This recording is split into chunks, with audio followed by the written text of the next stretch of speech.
ఈరోజు వీడియోలో 365 ఒత్తిని ఏ విధంగా తయారు చేయాలో చూద్దామండి. దానికోసం ముందుగా పత్తిని గింజలు అలాగే నలకలేమీ లేకుండా బాగు చేసుకోవాలి.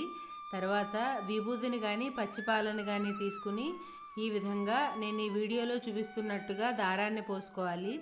ఇది 1-2 సార్లు ట్రై చేస్తే చాలా సన్నగా పోసుకోవచ్చండి. చూస్తున్నారు కదా, ఈ విధంగా కొద్ది కొద్దిగా లాగుతూ ఉంటే సన్నటి దారంలాగా వస్తుంది. ఈ విధంగా దారాన్ని పోసుకుని దాంతో ఒత్తుల్ని తయారు చేసుకుందాము. ఇక్కడ 365 ఒత్తులు అంటే కాడొత్తుల్ని తయారు చేసుకోవాలి. కాడొత్తుల్ని చాలా రకాలుగా తయారు చేస్తూ ఉంటారు, కానీ నేను ఇక్కడ మనం పూర్వకాలం నుంచి ఏ విధంగా అయితే కాడొత్తుల్ని తయారు చేస్తున్నామో ఆ ప్రాసెస్ని ఇక్కడ చూపిస్తున్నాను. దాని వెనకాల రీజన్తో సహా నేను ఇక్కడ చెప్తాను. చూసారు కదా, ఈ విధంగా దారాన్ని పోసుకోవాలి. మనం సన్నగా లాగుతూ ఉంటే దారంలా వచ్చేస్తుందండి. నేను ఇక్కడ ఆల్రెడీ ఎక్కువ దారాన్ని పోసుకున్నానండి, ఎందుకంటే 365 ఒత్తులు చేసుకోవాలి కాబట్టి చాలా దారం కావాలి. ఇప్పుడు దీంతో ఒత్తుల్ని ఏ విధంగా తయారు చేయాలో చూద్దాము. ఇక్కడ మీరు 2 వేళ్ళు కానీ 3 వేళ్ళు కానీ తీసుకుని దానికి 3 వరసలు చుట్టుకోండి. తర్వాత కొద్దిగా విభూతిని తీసుకుని ఈ విధంగా చెక్క మీద కానీ రాయి మీద కానీ ఒక్కసారి ఎలా అంటే ఒత్తికిని తయారైపోతుందండి. చూసారు కదా, చాలా సింపుల్గా ఒత్తి తయారైంది.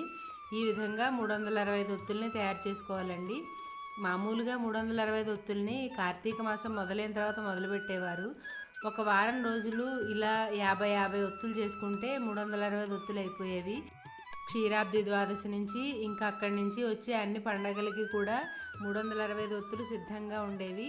చూశారు కదా, ఇక్కడ నేను 3 పేటలను వేశాను. 3 వేయడం వెనకాల అర్థం ఏమిటంటే, మనం రోజు దీపం పెట్టేటప్పుడు 3 ఒత్తుల్ని వేస్తాం కదా, సాధ్యం త్రివర్తి సంయుక్తం అంటారు కదా. 3 ఒత్తుల్ని నేతిలో వేసి దీపాన్ని పెట్టాలి అని చెప్పి మనం శ్లోకాన్ని చదువుతూ దీపాన్ని వెలిగిస్తాం కదా, అలాగా ఇక్కడ నేను 3 పేటలను వేశాను. అంటే 3 ఒత్తుల్ని చేస్తున్నాను. 3 ఒత్తుల్ని 365 రోజులకి వెలిగిస్తున్నాం అనమాట. అప్పుడు మనం చేసే 365 ఒత్తు కంప్లీట్గా పూర్తవుతుంది. ఈ కార్తీక మాసంలో 365 ఒత్తుల్ని వెలిగించడం వెనుక ఆధ్యాత్మికత ఎంత ఉందో సైన్స్ కూడా అంతే దాగి ఉందండి. కార్తీక మాసం అంటే చలికాలము. ఈ చలికాలంలో చాలా సాధారణంగా వచ్చేవి దగ్గు, రొంప, జ్వరం ఇవన్నీ వస్తూ ఉంటాయి. వీటికి ముఖ్యమైన కారణం ఏంటంటే గాలిలో చాలా తేమ ఎక్కువగా ఉండడం, అలాగే ఇంట్లో కాస్త బ్యాక్టీరియా క్రిములు ఎక్కువగా ఉండడం. కొద్దిగా డస్ట్ చేరితేనే నొసలు, పురుగులు, చలిచీమలు అంటూ చాలా వచ్చేస్తూ ఉంటాయి. వీటన్నింటినీ తగ్గించడం కోసమే మన పెద్దవాళ్ళు ఈ మాసం మొత్తం కూడా ఇంటి ముందర తులసి కోట దగ్గర అలాగే దేవుడి దగ్గర సాయంకాలం దీపం పెట్టుకోవాలి అని, అలాగే తులసి కోట దగ్గర పూజల్ని వీటన్నింటినీ కూడా మనకి దేవుడికి అనుసంధానం చేస్తూ చాలా రకాల పద్ధతుల్ని మనకు ఏర్పరిచారు.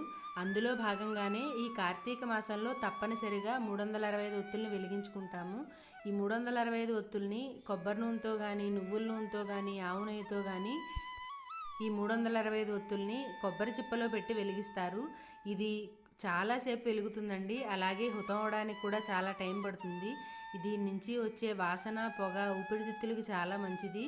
అలాగే మన చుట్టూ ఉండే ఎయిర్లో చాలా రకాల బ్యాక్టీరియాలను ఇది చంపేస్తుంది. దీనివల్ల వాయు కాలుష్యం కూడా చాలా వరకు తగ్గుతుంది. తరువాత దీని నుంచి వచ్చే వెలుతురు కంటికి చాలా మంచిదండి. ఈ విషయాలన్నీ మీతో పంచుకోవాలని వీడియో కాస్త లెంతీ అయినా సరే ఎక్స్ప్లెయిన్ చేస్తున్నాను. చూశారు కదా, ఈ విధంగా 365 ఒత్తుల్ని తయారు చేసుకోవాలి. ఇక్కడ నేను సిద్ధంగా ఉంచాను 300 + 60 ఇంకొక 5 ఒత్తులు, అంటే మొత్తం 365 ఒత్తులు అవుతాయన్నమాట. ఇక్కడ పత్తితో ఇందాక పోసుకున్నట్టు దారంలా పోసుకునైనా వీటిని చుట్టుకోవచ్చు, లేకపోతే ఈ విధంగా తెల్ల దారాన్నైనా 2 పేటలు వేసుకుని ఈ 365 ఒత్తుల్ని కూడా చుట్టుకోవచ్చు. తెల్లదారంతో చుట్టుకుంటే కాస్త గట్టిగా ఉంటుందని నేను ఇక్కడ తెల్లదారంతో చుడుతున్నాను. చూశారు కదా, ఈ విధంగా తెల్లదారాన్ని గట్టిగా 1-2 రౌండ్లు చుట్టుకుని ముడేసుకోవడమే అండి. ఇది కాస్త లావుగా ఉన్నా సరే కొద్దిగా నొక్కితే సన్నగా దగ్గర పడుతుంది. ఈ 365 ఒత్తుల్ని 1-2 గంటలు ముందుగానే నానబెట్టుకున్న తర్వాత అప్పుడు వెలిగించుకోండి. అలా చేయడం వల్ల ఆవు నెయ్యి మొత్తం ఒత్తినంతటినీ పట్టి బాగా వెలుగుతుంది. ఇక్కడ మీరు పైకి ఏదన్నా 3-4 ఒత్తుల్ని పైకి లాక్కుని కూడా వెలిగించుకోవచ్చు, లేకపోతే ఇలాగే ఈ విధంగానే కూడా వెలిగించుకోవచ్చు. చూశారు కదా, 365 ఒత్తి సిద్ధమైపోయింది. మీకు నచ్చితే తప్పనిసరిగా ఈ వీడియోకి లైక్ చేసి కామెంట్ చేయండి. నెక్స్ట్ మీకు ఎటువంటి వీడియో కావాలో కామెంట్ సెక్షన్లో చెప్పడం మర్చిపోకండి. మీకు ఈ వీడియో నచ్చితే తప్పనిసరిగా ఈ ఛానల్ని ఫాలో అవుతూ ఎంకరేజ్ చేయండి. Thank you so much.